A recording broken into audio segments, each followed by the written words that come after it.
দেখুন বন্ধুরা, ডালের বড়ি দিয়ে আলুর তরকারি।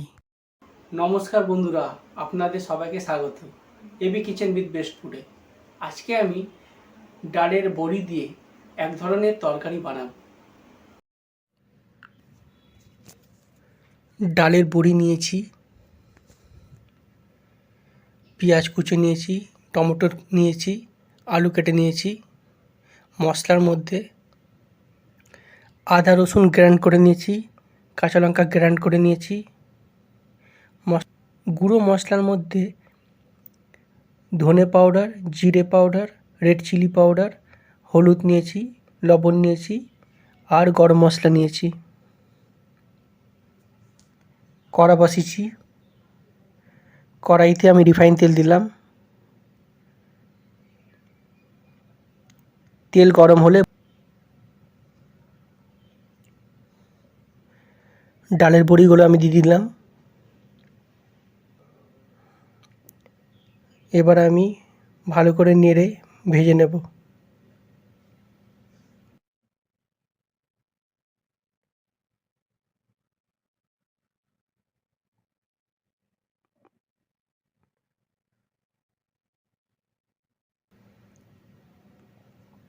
আমার ভাজা হয়ে গেছে, আমি তুলে নিচ্ছি।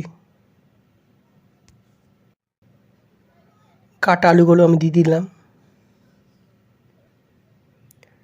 পরিমাণ মতন আমি হলুদ দিলাম, স্বাদ মতন আমি লবণ দিলাম। দিয়ে আমি আলুটাকে নেড়ে চেড়ে ভালো করে ভেজে নেব।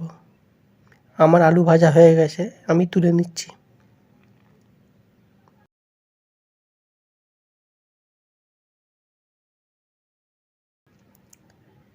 একটু রিফাইন তেল দিলাম কড়াইতে।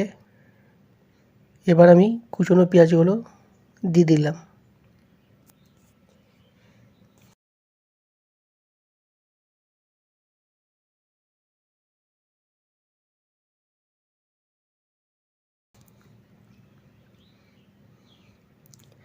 পেঁয়াজ আমার হালকা হালকা লাল লাল হয়ে গেছে ভাজা।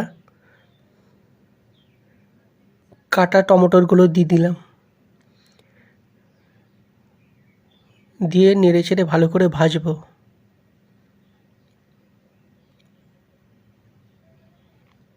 এক চামচ আদা রসুনের পেস্ট দিলাম। এক চামচ কাঁচা লঙ্কার পেস্ট দিলাম। দিয়ে মশলাটা ভালো করে ভাজবো।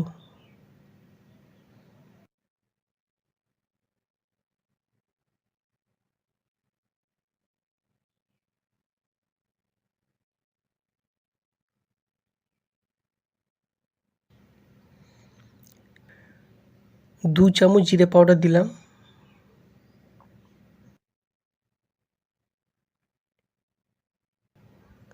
দু চামচ ধনে পাউডার দিলাম।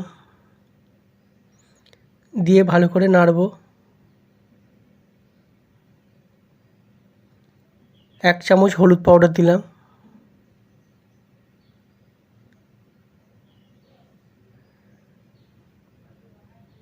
দু চামচ মতন আমি রেড চিলি পাউডার দিলাম। দিয়ে আমি ভালো করে মশলাটা ভাজবো।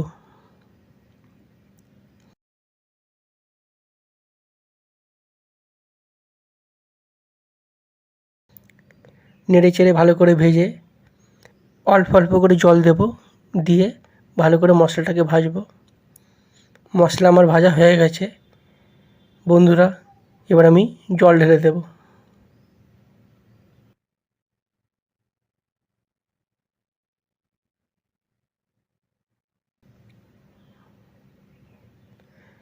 এবার আমি ভাজা করা আলুগুলো দিয়ে দিচ্ছি একটা একটা করে।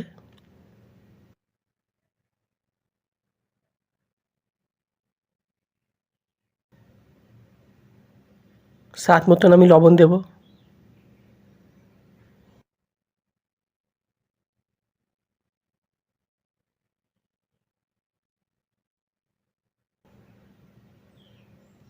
নেড়ে চেড়ে আমি কিছুক্ষণের জন্য ঢাকা দেব। আলুটা সিদ্ধ হয়ে যাবে ততক্ষণে।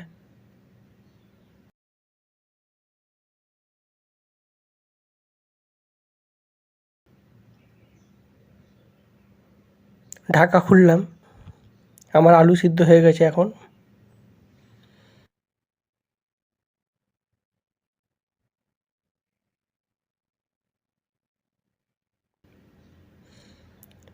ভাজা ডালের বড়িগুলো আমি দিয়ে দিচ্ছি। এবার আমি একটু নেড়ে চেড়ে নেব।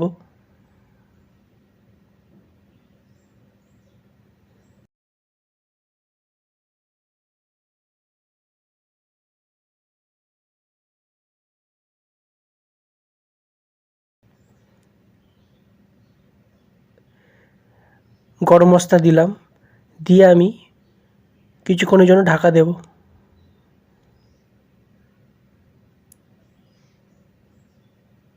ঢাকা খুললাম।